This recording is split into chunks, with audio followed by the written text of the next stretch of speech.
విశ్వాసంలోకి తీసుకునే పరిస్థితి లేదు కాబట్టి మీరు ఓట్లేసిళ్ళు, దేవుళ్ళ మీద ఓట్లేసిళ్ళు, చివరికి రాజ్యాంగం అమల్లోకి వచ్చిన పవిత్రమైన దినాన్ని కూడా మీ పాపపు అబద్ధపు మోసపూరితమైనటువంటి హామీలకు కేంద్రం చేసే ప్రయత్నం చేసిందని చెప్పి గతంలోనే బీఆర్ఎస్ పార్టీ ప్రకటించింది. ఇవాళ అదే నిజమే. ఇవాళ మీరు గ్రామ సభలు ప్రారంభిస్తున్నప్పుడు లబ్ధిదారుల ఆమోదం గ్రామ సభల్లో తీసుకుంటామన్నారు. ఈ రాష్ట్రంలో ఒక్క లబ్ధిదారునైనా ఇప్పటి వరకు సెలెక్ట్ చేసినలా రైతు భరోసా విషయంలో, ఇందిరమ్మ ఇళ్ల విషయంలో, రేషన్ కార్డు పంపిణీ విషయంలో, దాంతో పాటుగా ప్రతి వ్యవసాయ కూలికి 12,000 రూపాయలు ఇచ్చే విషయంలో, ఈ నాలుగిటికి రేపే ప్రారంభం అన్నారు కదా. ఇప్పటివరకు ఒక గ్రామ సభలో కూడా ఒక లబ్ధిదారు కూడా సెలెక్ట్ కాలే కదా. చీఫ్ సెక్రటరీ గారు ఇచ్చిన ఉత్తర్వులు ఏమున్నాయి? లబ్ధిదారులను వివరాలను ఎంక్వైరీ చేసి గ్రామ సభలో ఆమోదించాలని మీరు ఇచ్చారు ఆర్డర్స్.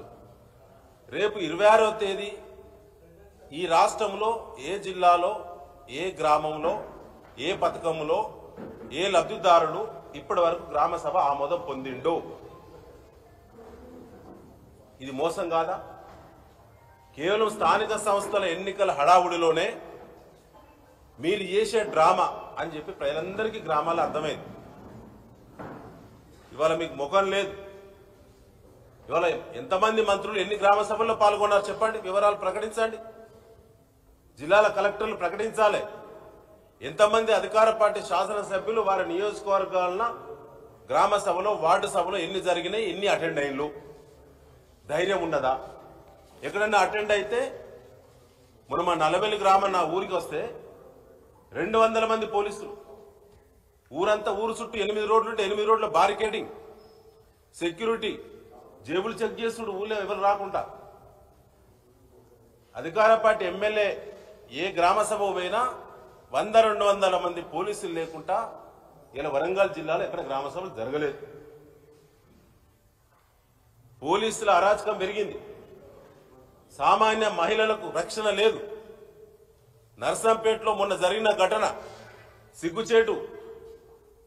2 మహిళా మంత్రులు ఉన్నారు, సీతక్క గారు, సురేఖ గారు.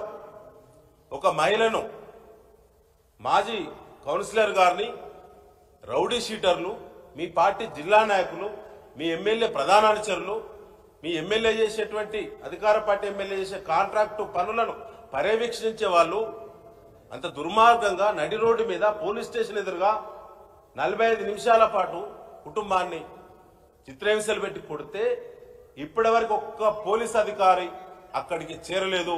48 గంటలైన సంఘటన జరిగి, పైగా తప్పుడు కేసులు, ఎస్సీ ఎస్టీ కేసులు వాళ్ళ మీదనే నమోదు చేసిన. మళ్ళీ సిపి గారు, అంబర్ కిషోర్ జా గారు, మీ పైన గౌరవం ఉన్నది. మీ అడ్మినిస్ట్రేషన్ లో లోపం ఉన్నది. మీ ఇంటెలిజెన్స్ అట్టర్లీ ఫ్లాప్. మీ ఎస్బీ పూర్తిగా కాంగ్రెస్ ఏజెంట్ గా పనిచేస్తున్నది. ఇప్పటి వరకు జరిగిన పొలిటికల్ కేసులను రివ్యూ చేయండి. మొన్న నేను ఒక కేసులో 80 ఏళ్ల మండల పార్టీ అధ్యక్షుని జైల్లో పెట్టింది, మహిబాద్ జైలు. అక్కడికి ములాఖాతు పోయే సందర్భంగా ఆ జైల్లో మగ్గేటువంటి వాళ్ళ బంధువులందరూ బయట భయంకరంగా చెప్తా ఉన్నారు, ప్రతి కేసు ఫాల్స్ కేసు, రాజకీయ ఒత్తిళ్లకే కేసులు అవుతున్నాయి వరంగల్ సిపి గారి ఏరియాలో.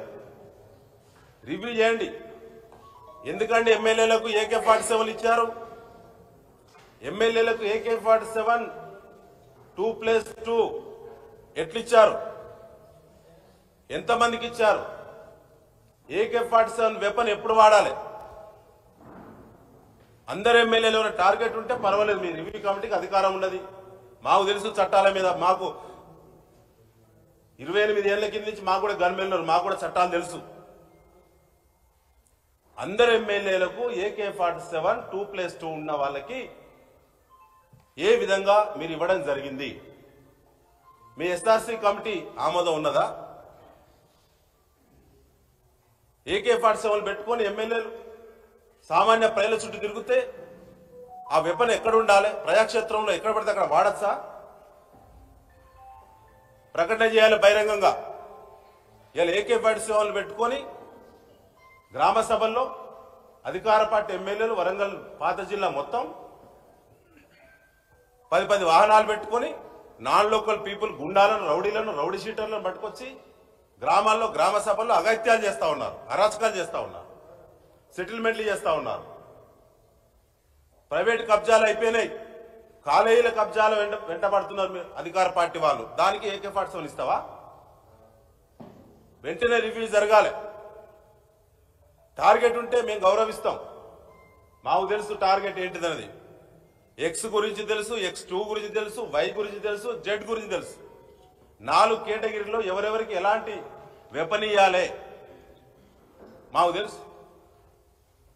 తెలిసే మాట్లాడుతున్నాం. మేము చాలా మంది రిటైర్డ్ సీనియర్ అధికారులతో అనేక సార్లు మాట్లాడి ఒపీనియన్ తీసుకునే మాట్లాడుతున్నాం. దయచేసి పోలీసు పాలన, ఈ అరాచక పాలన ప్రజలు ముగింపు పలికే సమయం దగ్గరికి వచ్చిందని చెప్పి తెలియజేస్తూ ముగిస్తున్నాం.